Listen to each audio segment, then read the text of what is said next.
Stop trying to be happy. Now, I know, that sounds completely backward, right? But just hang with me for a minute. We're about to dig into why chasing happiness all the time might actually be the very thing stopping you from, well, being truly happy. You ever had one of those days? You're going through something tough, you open up to a friend, and what do they say? Oh, just be positive. And somehow, instead of helping, it just makes you feel worse. Like now, on top of everything else, you feel guilty for not being able to just switch on the good vibes. Well, if that sounds familiar, there's a name for it. You've just stumbled right into the toxic positivity trap. And honestly, just knowing what to call it is a huge first step to climbing out. All right, so let's get into it. What is this good vibes only trap really? And how can something that sounds so, well, positive end up being so damaging? Okay, look at the definition here. The keywords are should and no matter what. See, this isn't about being optimistic.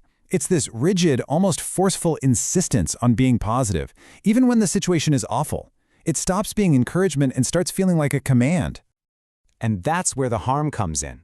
When someone tells you to just be positive, they're basically saying your sadness or your anger is wrong. It makes you feel ashamed for being, well, human. It gets in the way of really important stuff, like processing grief, and it makes you feel like your own experience isn't real. You end up totally disconnected from yourself. Okay, so if slapping on a fake smile is a bad idea, what are we supposed to do? Just wallow in negativity? No, absolutely not. There's a much better way, a more powerful and, frankly, more real way to handle things. And that brings us to the solution. It's all about developing a kind of agility. And no, I'm not talking about hitting the gym. I'm talking about emotional agility. This is a game changer. The goal isn't to feel good all the time. The goal is to get good at feeling. All of it. Emotional agility is that skill. The skill of moving through life's ups and downs with clarity and self-acceptance.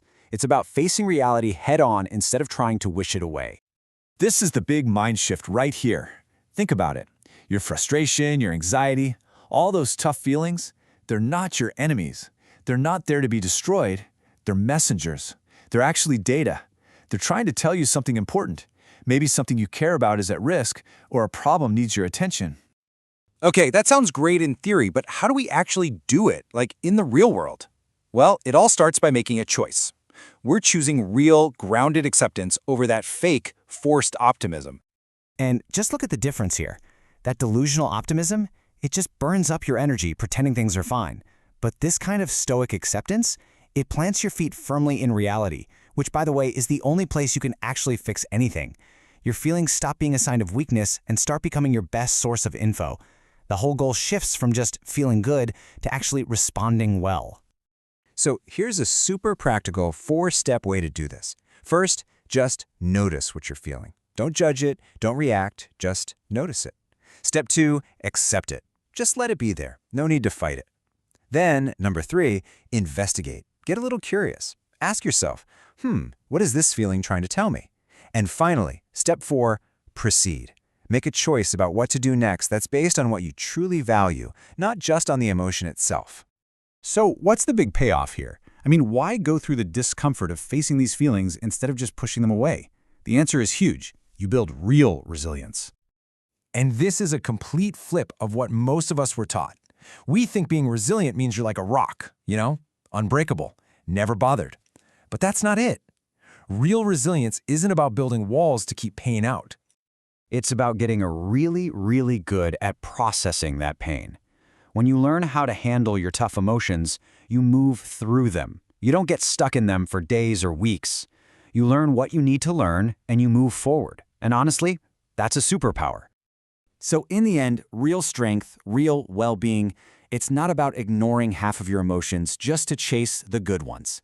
It's about being brave enough to embrace the whole package, the good, the bad, all of it. That's what it means to be whole. So I'll just leave you with this one thought to chew on. What would change for you, like right now, today, if you stopped seeing your negative emotions as problems and started seeing them as your most important source of information?